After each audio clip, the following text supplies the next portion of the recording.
Hello बच्चों, let's see the question. The question is nitrogen dioxide that is NO2 and sulfur dioxide have some properties in common.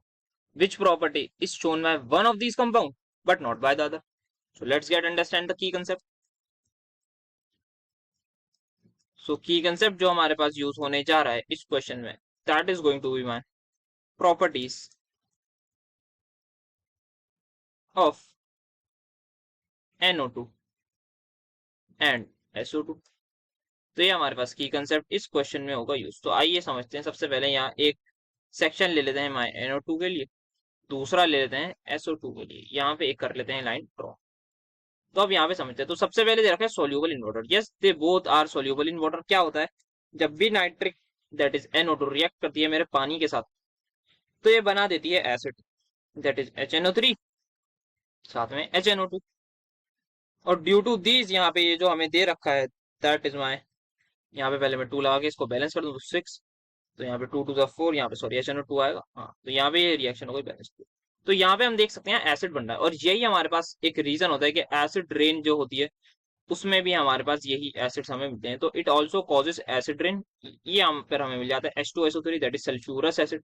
तो यहाँ पे क्या होता है जब भी ऊपर बारिश होती है और बारिश में ऊपर बादलों में हमारी जो गैसेस हैं, जो पोल्यूशन की वजह से गैसेस हैं, वो ऊपर एक्यूमुलेट हो जाती हैं. तो जैसे जैसे यहाँ पे वाटर आता है तो यहाँ पे जो है नीचे से निकलता है हमारे पास एसिड. तो ये हमारे पास एसिड रेन भी कॉज करती है. तो दोनों हमारे पास एसिड रेन कॉज करती है.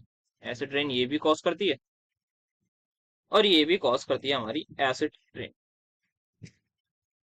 ना यहाँ पे हमें दे रखा है क्या हमारे पास ये रिड्यूसिंग एजेंट है. Yes, so these are reducing agents also.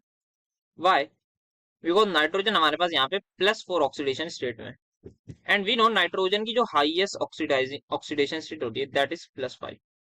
तो ये +4 से +5 हो सकता है. That is it can act as reducing agent in some of the cases. अगर यहाँ पे स्ट्रॉन्ग ऑक्सीडाइजिंग कोई भी एजेंट हम ले लेंगे तो नाइट्रोजन इसको हमें कन्वर्ट कर देगा. ये हमारे पास.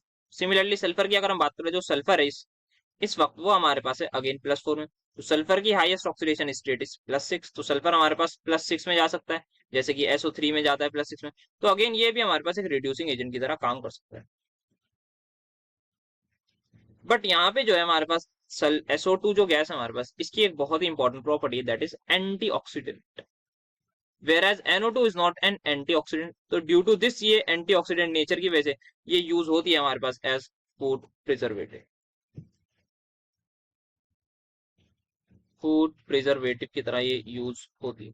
तो यहाँ पे हमारे पास जो है ये सोल्यूबल दोनों होती हैं और एसिड रेन दोनों करती है. रिड्यूसिंग एजेंट की तरह दोनों बिहेव कर सकती हैं. बट फूड प्रिजर्वेटिव सिर्फ और सिर्फ मेरा SO2 ही दिखा सकती है, वो NO2 नहीं दिखाएगी. तो one of this compound is showing as a is use as a food preservative, but the other that is nitrogen dioxide is not going to be used as a food preservative. So the final answer is going to be option number B. Hope you understood it well. Best of luck.